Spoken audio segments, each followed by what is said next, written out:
I am delighted today to be talking to Zika Assis, an entrepreneur in Rio de Janeiro, who is the founder of Beleza Natural, a company with 3,000 employees, 42 outlets, some of which are institutes like this one and some of which are kiosks. Now, you're remarkable in that you actually grew up in a favela.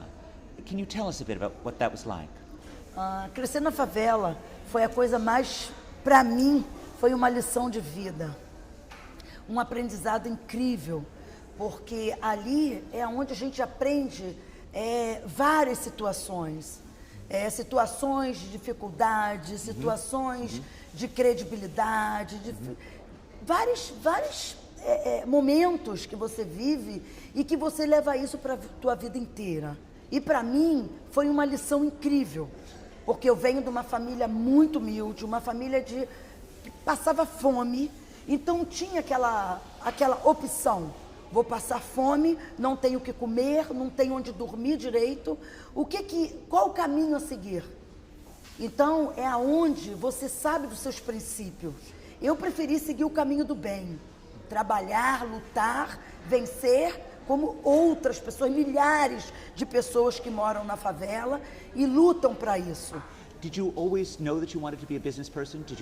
How did you come to become an entrepreneur growing up there? Desde pequena, eu aprendi que eu tinha que trabalhar. Comecei a trabalhar aos 9 anos, muito cedo. Sempre gostei de vender algo. Sempre gostei muito de trabalhar. A venda, né? O que vender era muito atrativo para mim.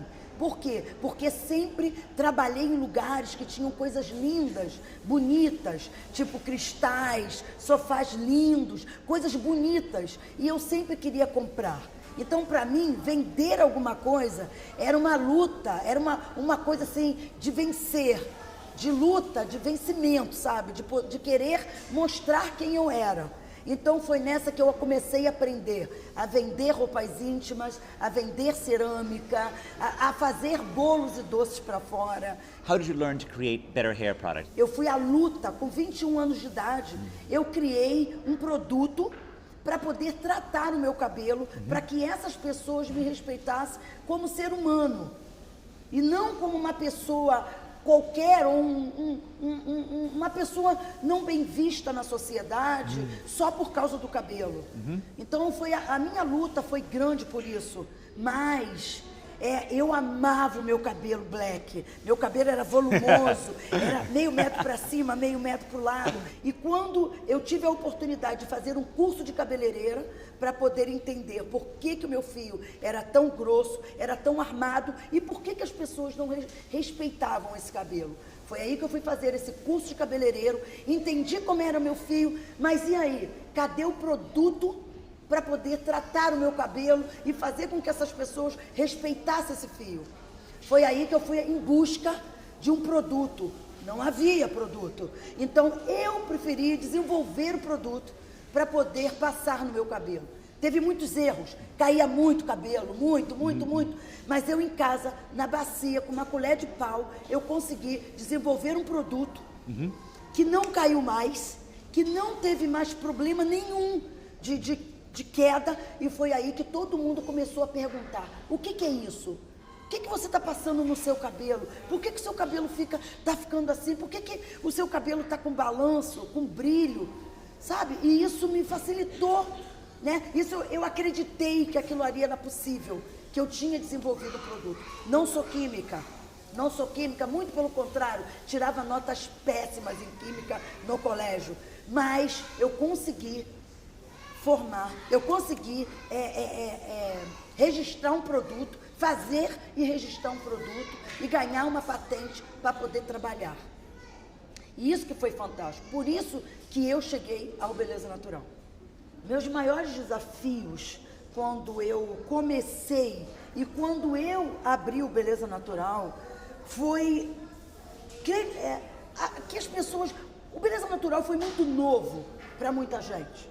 Minhas clientes sempre acreditaram, porque era uma coisa fácil, Você abria um salão e as pessoas da comunidade, ou as pessoas que te seguiam, que te conhecia como empregada doméstica, ou como vendedora de roupas íntimas, ou como vendedoras de cerâmica, as pessoas acreditavam já no seu trabalho. Então, as clientes foram muito fácil, assim, acreditar num trabalho que eu fazia. Mas e os credores? E pessoas que precisavam me ajudar para que eu pudesse crescer, para que eu pudesse abrir. Eu precisava de dinheiro, eu precisava abrir uma conta em banco, eu precisava de pessoas que pudessem fabricar meu produto. E eu não havia isso, não tinha ninguém que acreditava ali. Então, essa foi a minha maior dificuldade. Ter pessoas, credores, que pudessem me ajudar a crescer. Nós ficamos 13 anos sozinhos.